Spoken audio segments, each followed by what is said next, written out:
Maybe let's talk about pricing. Like early startup, you're there, you're like, okay, we need to sell this thing obviously to make money. Do you just pick a number? How do you think through the initial pricing conversations and get to the first number? Yeah. So pricing was the hardest part, honestly, for me of coming up with this cloud offering. Because in many ways, the roadmap setting, it just made sense. There are certain things you need in a SaaS offering. The pricing work was difficult because we set out to have a serverless offering that was a little bit abstracted from hardware. So you wouldn't just do like a traditional cost plus model where you're like, okay, these are my costs and I just do an uplift and that's it. That's kind of what we did at Elastic, right? We had more like paths where we're like, well, this is what I'm running for you. And so you have this very simple, transparent model where you have like the hardware plus. We wanted to be more pay as you go and more user friendly in terms of how and what we charge for. So I started by looking at the landscape, just seeing what others did. And again, there's just no consistency there for products like ours. Snowflake has this credits thing where they don't actually tell you like what hardware they're running and they charge you for some obscure credits. It's a very opaque model, right? And so you don't really, and Databricks has something similar, Databricks unit. And I heard from enterprise buyers that this actually like made them very uncomfortable in some cases because they didn't know, like when they were committing spend, they didn't know actually what they were committing and how it would scale unless they've had many years of running these workloads and can kind of like almost like know based on practice. So that's the biggest drawback to opaque models is that you don't know upfront. You can't try to like estimate upfront what you're going to spend. You can only learn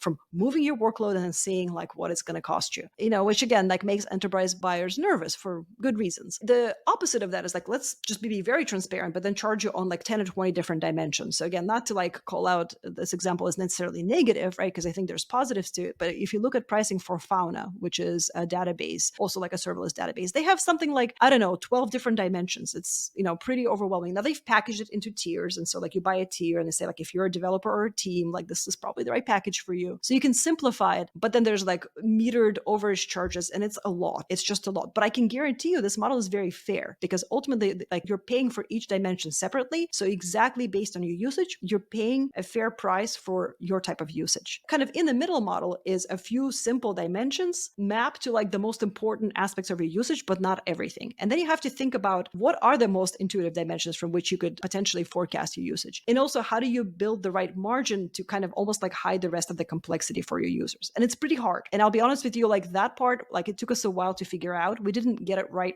away. We came out in ClickHouse Cloud with 4 dimensions: storage, compute, and then we had something called read and write units, which were really there to kind of help, again, be more fair to certain type of write and read intensive workloads. Our users hated these units. They hated it. And they were just like, I don't care if it's more fair. It's confusing and scary. Take them away. And so we did. But we ultimately had to build them into the margin, right? So it's a less fair model, but it's a lot more predictable and our users are very happy with it. And so, you learn. So there's You no learn. variable component of IOPS anywhere? Nope.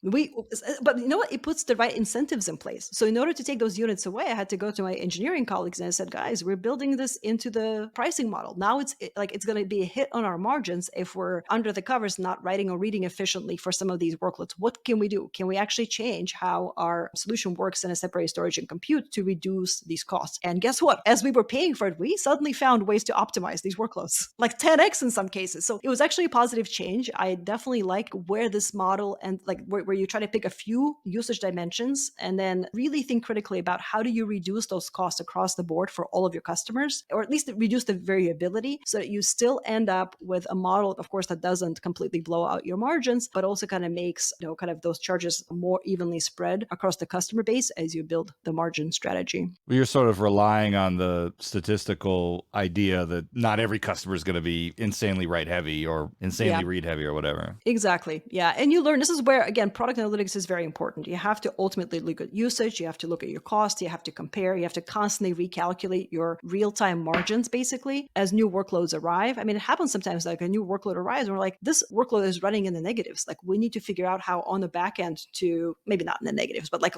less than we kind of expected in terms of margin, right? So we need to figure out now potentially how to optimize it. Or if we really miss a dimension, like at some point, I can imagine us introducing some additional dimension, but ideally I want to stay away from that to keep the pricing really simple for our users.